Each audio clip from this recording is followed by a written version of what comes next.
Bom dia, meus amados irmãos, graça e paz do Senhor Jesus, louvado seja o nome do Senhor. Você já refletiu nas aplicações, na profundidade da soberania de Deus? Deveria, porque é um assunto bastante confortador para todo cristão. E nós que estamos vendo Romanos, vemos em todo o plano de salvação essa soberania divina. A carta de Paulo aos Romanos é dividida em três partes. Eu sei que comumente as pessoas dividem em duas, mas na verdade, se você observar com mais atenção, verá que não são duas partes apenas, mas três. Quem divide em duas partes, divide Romanos de 1 a 11 e de 12 em diante. Todavia, nós encontramos uma parte do meio, que é aquela que nós acabamos ontem, que fala sobre o que aconteceu com Israel. Ou seja, ele já encerrou de falar sobre o plano de salvação. Capítulo 1 até o capítulo 8, o apóstolo Paulo expõe o plano de salvação. E bem completinho mesmo. Porque, como nós falamos, a carta tem o propósito dentre os propósitos, de mostrar o que de fato o apóstolo pregava. Ou seja, é uma defesa. Ele está sendo acusado pelos judeus. Estão levando ele para ser condenado, julgado. Alguma coisa vai acontecer num tribunal de César. E ele está apresentando sua defesa à Igreja de Roma. Então, ele apresenta a sua pregação para provar que em um momento nenhum ele está indo contra César, nem mesmo contra os judeus. Então, o primeiro momento que ele faz, ele expõe o que é o Evangelho. Olha, o que eu prego é isso aqui. E ele fala desde todos os homens são pecadores, até a obra do Espírito Santo, passando, é claro, pela obra de Cristo, que nos justifica pelo seu sangue. Então, de 1 a 8, está bem completo. É o plano de salvação. Inclusive, termina o plano de salvação com aquela declaração de fé fantástica. Que diremos, pois, à vista destas coisas? Se Deus é por nós, quem será contra nós? E então, versículo 31 a 39, nos mostra a aplicação da obra da salvação que conforta o coração. É que uma vez que Deus operou graciosamente por nós e opera em nós, ou seja, a obra de Cristo e do Espírito Santo, quem pode contra nós? Então veja que Paulo tem uma certeza, e essa declaração de fé encerra a exposição do Evangelho, capítulo 8. Capítulo 9, então, ele começa um outro assunto. Não é o mesmo, ainda que esteja relacionado, é claro. Não é mais o plano de salvação. É o que aconteceu então com os judeus. Tá, entendemos o plano de salvação qual é. Não há distinção entre judeu e grego, ou judeu e gentil, como ele mostra. Mas fica ainda uma questão que precisa ser esclarecida. Tá, mas o que então aconteceu com Israel? Deus não prometeu a salvação para Israel no Antigo Testamento? O que foi que houve? E ele vai mostrar que tanto dentro da manifestação da soberania de Deus, quanto na responsabilidade do homem, o que está acontecendo é que Deus simplesmente não tem obrigação de sair quebrantando o coração de todo mundo para ver se creem no Senhor Jesus, para que eles realmente confessem a Cristo. Deus não tem obrigação disso, porque na sua soberania ele administra a sua vontade como quer. Mas no final das contas a culpa é deles, porque quem está com o coração duro são eles, né? O Evangelho está sendo pregado para todo mundo. O Evangelho está acessível. Inclusive, Deus enviou os apóstolos para pregar para o mundo inteiro. E a igreja também, né? Então, uma vez que Deus mesmo enviou para que o Evangelho fosse pregado, eles é que não querem crer. E Deus não tem obrigação nenhuma de estar quebrantando o coração de todas as pessoas. Então, está respondido o problema. O que aconteceu com eles ou o que acontece com eles é isso. Assim, mas não esqueçam, tem sempre salvos entre os judeus. E Paulo disse, eu mesmo sou judeu e sou convertido ao Senhor. Então ele deixa claro que, primeiro, Deus não falhou, Deus sim cumpriu sua promessa, só que em quem? No remanescente. E o que no final das contas acontece é Deus administrando sua liberdade de agir e operar na vida das pessoas como ele quiser e quando ele quiser, ou com quem ele quiser, e eles é que têm que dar satisfações, porque o coração duro é o coração dos judeus. Então, segunda parte resolvida. E assim como a primeira parte termina com uma declaração de fé fantástica, que são os últimos versículos do capítulo 8, também o final da segunda parte, o capítulo 11, versículo 33 a 36, termina também com uma outra declaração de fé. Porque agora, inclusive, ele está encerrando sobre um Deus que tem um plano extraordinário, a forma como Deus administrou. Veja que no final do capítulo 11, antes de chegar nessa proclamação da glória de Deus, ele diz, olha, Deus administrou a história toda. A história toda. Vocês eram duros de coração e os judeus estavam sendo conduzidos por Senhor. Só que agora os judeus é que foram deixados duros de coração e vocês entraram. Então ele praticamente dividiu a história em duas partes, né? Ele dividiu a história em a manifestação abundante da graça de Deus se dando na história no tempo de Deus, né? Então Deus que administra as coisas. E claro que no final das contas serão salvos com certeza todos aqueles que o Senhor assim desejar. Ou seja, ele vai quebrantando os corações. E depois de dizer isso, então, ele faz a proclamação, né, da glória de Deus. Versículo 33. Ó profundidade da riqueza, tanto da sabedoria como do conhecimento de Deus. Quão insondáveis são os seus juízos e quão inescrutáveis os seus caminhos. Observe que ele mostra que ainda que a revelação do Evangelho esteja, né, ao nosso alcance, porque uma vez que foi revelado, foi dado aos homens, ele mostra que a obra divina é ainda maior, né? Porque inclusive nós não vemos a administração de Deus no coração das pessoas, né? Nós vemos o que conseguimos, né? Está ao nosso alcance. Nós vemos as pessoas que vão se convertendo e aquelas que vão mantendo o coração duro. Mas nós não conseguimos visualizar a obra como um todo, né? Com toda a sua grandeza. E Paulo mostra o encanto dele por isso. Como Deus é grandioso, como Deus é sábio, como Deus é poderoso, como Deus é glorioso. Então, a obra toda da salvação manifesta a glória de Deus, que o homem não consegue sondar, né? Então, a grandeza de Deus, ela é alegria para nós, inclusive conforto. Nós vivemos num mundo mau, onde as pessoas se acham deuses, onde elas acham que podem controlar as outras, onde elas acham que o mundo é delas. E o apóstolo Paulo está sendo julgado, condenado e perseguido pelos judeus que não querem deixar ele continuar pregando o evangelho. O que tem acontecido conosco também. Então, no final das contas, ele encontra o conforto em quê? Ele encontra o conforto na soberania de Deus, na profundidade do conhecimento de Deus, em ver que nada foge do controle dele, em ver que o Senhor, ele é o Deus da história. Ou seja, realmente, quando as coisas estão ruins, e que estão ruins no mundo todo, podemos dizer, né? A gente tem aquela sensação de que o mundo está solto, né? Está jogado às baratas, né? Só que quando meditamos na profundidade daquilo que nos foi revelado sobre o plano de salvação, nós lembramos que não está. É que Deus silenciosamente vai administrando a sua vontade, que é boa, perfeita e agradável. E eu sei que é difícil para você, é difícil para a gente também, muitas vezes, ter que estar suportando pacientemente esse mundo mau, esse mundo que está sempre contra Deus. Então, a gente precisa perseverar, precisa esperar no Senhor. E aí, lembrar que Deus está no controle ajuda muito. Como é bom estar sempre entregando a vida nas mãos de Deus. Quando você faz isso, você de fato sente uma segurança maior. Por quê? Porque quando você deixa Deus conduzir, não é você que está conduzindo.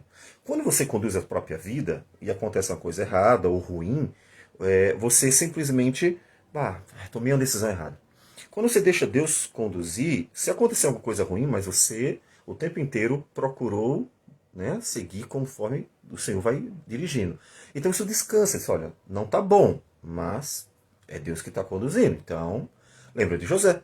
José estava sendo conduzido pelo Senhor. As coisas não estavam boas, mas era Deus que estava à frente. E lá na frente ele viu e entendeu os propósitos do Senhor. E assim tem que ser a nossa vida, né? A gente tem que deixar Deus conduzir. Não é só o pastor. Claro, o pastor mais do que tudo. Uma coisa triste dos nossos dias é que os pastores se tornaram profissionais, né? Eles vão para onde tem emprego. Mas não é essa a ideia. A ideia do pastor, tem uma certa relação com o profeta do Antigo Testamento, tem relação também com o apóstolo, no sentido que eles são guiados. O propósito deles é pregar a palavra, cuidar de ovelhas, e devem ser dirigidos pelo Senhor. Não são profissionais do púlpito, né? Então, quando isso acontece, quando você tem certeza que Deus está conduzindo, então deixa vir o diabo, deixa vir o mundo, como acontece assim, e vai vir perseguição, maus tratos, tentativa de derrubar, e nós temos experimentado isso. Então eles vão vir com tudo. Só que, Senhor, eu estou onde o Senhor mandou, não escolhi, foi o Senhor. Eu vou para onde o Senhor me manda, então eu vou continuar esperando no Senhor.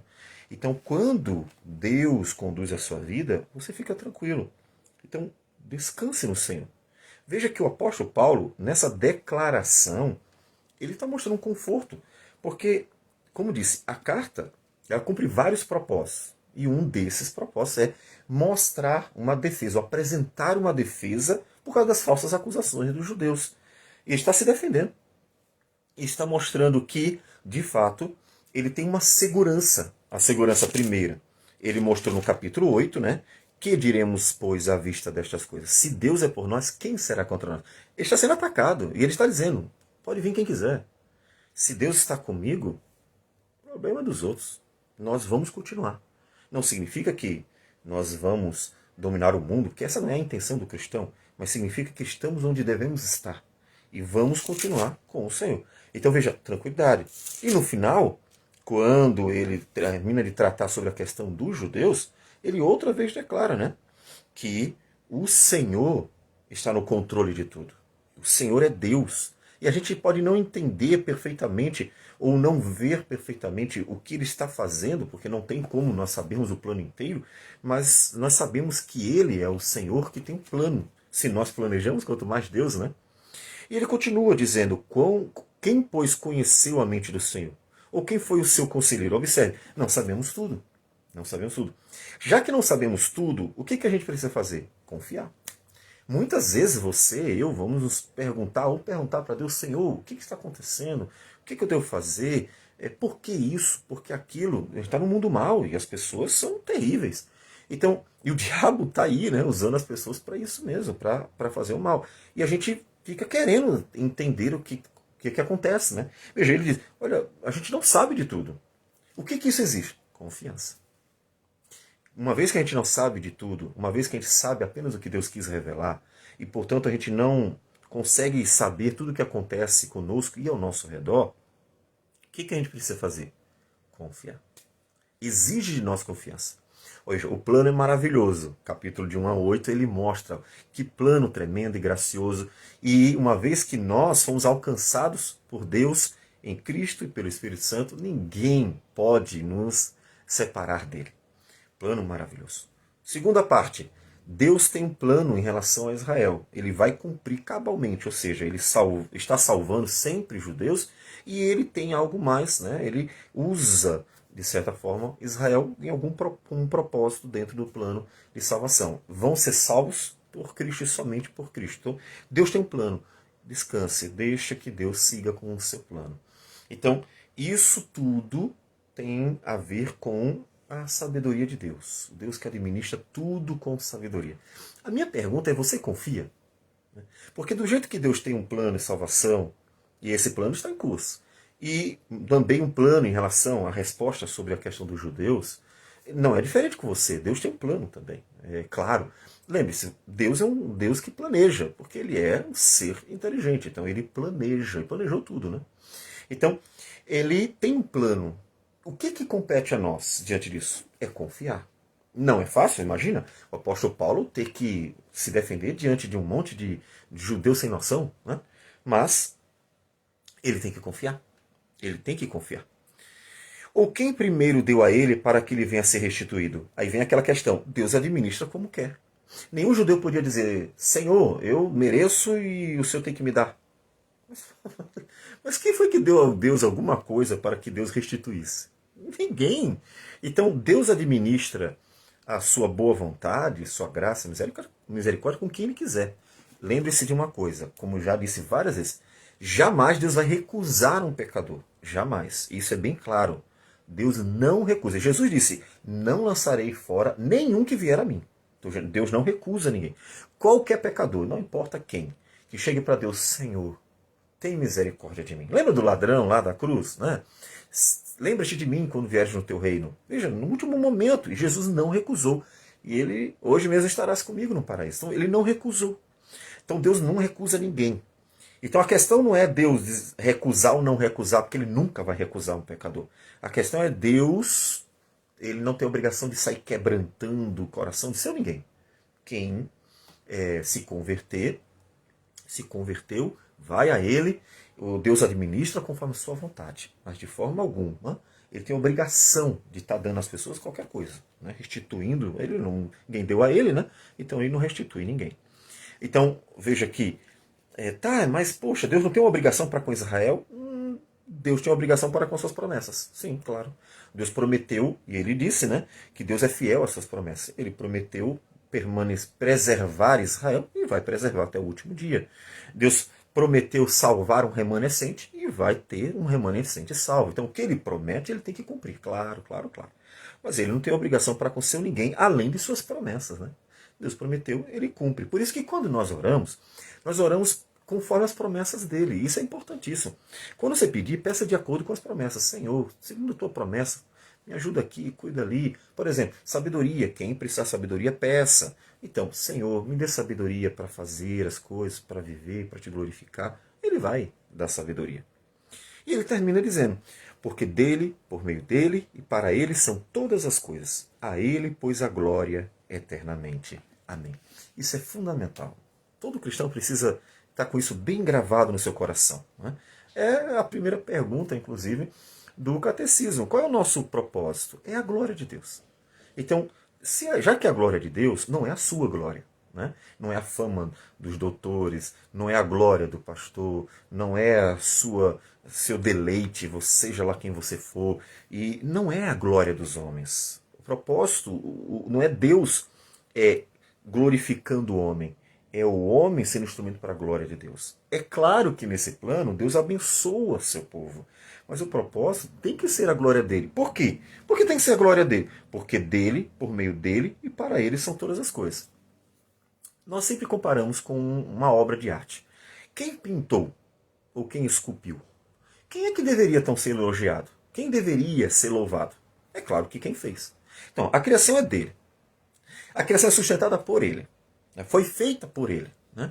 E ainda é redimida por ele. Mas vocês querem glória para quem? É claro que tem que ser para ele, percebe? Então tudo deve ser dado a ele, toda a glória deve ser dada a ele, porque é a única forma de ser verdadeiro. Para ser justo, você tem que dar glória a Deus. Por quê? Porque ele criou, ele sustenta, ele redime. Então não tem mais outra opção. É o único que deve ser glorificado. Então, Deus deve ser glorificado em nossas vidas. E o que a gente faz então? Já que você sabe que a sua vida é para a glória de Deus, peça a Deus sabedoria para viver para a glória dele. E deixa ele conduzir, deixa ele conduzir. Por isso que a nossa vida, tantas vezes, é contrariada nos nossos desejos, porque nós não somos o foco é ele. Só que não significa que Deus está nem aí. Não, muito pelo contrário, significa que ele nos ama e nos usa como instrumento para manifestar o poder dele, a graça dele, a misericórdia dele, o amor dele. Então, nós nos alegramos de ser instrumentos para isso. Então, se alegre. Então, quando você tiver suas lutas, dificuldades e dúvidas, lembre-se que o Senhor é o único que deve ser glorificado nessa grande obra. E ele está sendo, mesmo que os homens não queiram. Então, a obra é dele e sempre será dele. Permaneça firme nessa obra, não importa quem venha. Olha, o diabo pode vir, os homens podem vir, é tudo farinha do mesmo saco. O que a gente faz? Continua firme no Senhor. Por quê? Porque tudo é dele, é para ele e também por meio dele. Então, continue firme, certo de que mesmo quando não entendemos o agir de Deus, temos a certeza de que ele é soberano sobre tudo e sobre todos. E no devido tempo, vai conduzindo tudo conforme a sua vontade. Vamos orar ao Senhor.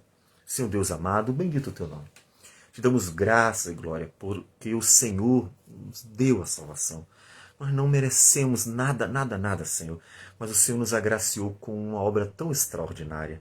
entregando o teu Filho, nos dando o teu Espírito e nos conduzindo pelo caminho que devemos andar. Dá-nos a graça para continuar firmes, porque a tua palavra diz que aquele que perseverar até o fim será salvo. Então nos dê graça para ser firmes em tua vontade, na fé, obviamente, e também na tua obra, uma vez que o Senhor é aquele que é o dono da obra.